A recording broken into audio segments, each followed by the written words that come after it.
एकीकडे शिक्षित लोक राजकारणात उतरत नाहीत असे आरोप होत असतानाच दुसरीकडे उच्च शिक्षित असलेला मंगेश आमले यंदाच्या निवडणुकीमध्ये उमेदवार म्हणून उभे राहिलेत। मंगेश आमले यांच्या रॅलीमध्ये अनेक उच्च शिक्षित लोक सहभागी होत आहेत आणि आज सगळ्या संदर्भात मंगेश आमले यांच्याशी बातचीत केली आमच्या प्रतिनिधींनी।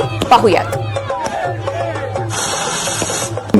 सर, कशा प्रकारचं तुम्ही प्रचार रॅली करताय, काय तुम्हाला रिस्पॉन्स मिळतोय? अगदी पहिल्या प्रचार रॅलीपासून तर आज नेरूळ विभागामध्ये आमची प्रचार रॅली होती। हजारोंच्या संख्येने लोक आमच्याशी जोडली जात आहेत।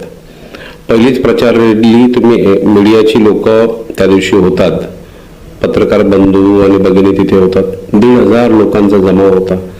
छत्रपती शिवाजी महाराजांना पुष्पहार घालून शिवाजी चौकामधून आम्ही ती रॅली सुरू केली आणि सानपाड्यापर्यंत आलो तर 3 किलोमीटरची रांग लागली होती। तो उत्साह पाहून मी भारावलो आणि माझी उमेद वाढली। त्यानंतर प्रत्येक विभागामध्ये वेगवेगळ्या रॅलीज आम्ही काढतोय, प्रचार यंत्रणा मोठ्या प्रमाणामध्ये वापरतोय, उत्स्फूर्त प्रतिसाद मिळतोय।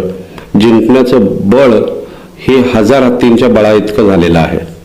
तुम्हाला अनुभव नाही, पहिल्यांदाच उमेदवारी लढताय, पहिल्यांदाच इलेक्शन लढताय, म्हणजे कशा पद्धतीने तुम्ही बघताय याच्याकडे?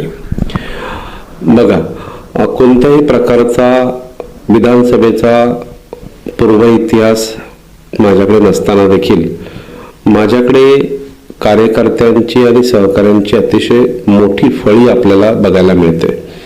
आज इस्टॅब्लिश्ड पार्टीजकडे जी यंत्रणा नाही ती यंत्रणा माझ्याकडे आहे आणि त्या यंत्रणेमध्ये सगळ्यात महत्त्वाचा घटक म्हणजे कार्यकर्ता, सहकारी। हे अगदी मनापासून जीव तोडून काम माझ्यासाठी करतात।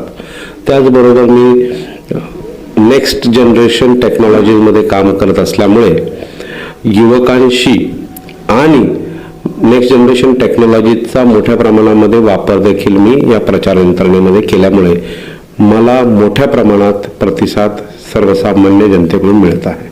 आमले, कॅमेरामॅन बाबू शेख, राहुल कांबळे, एलईडी मराठी, नवी मुंबई।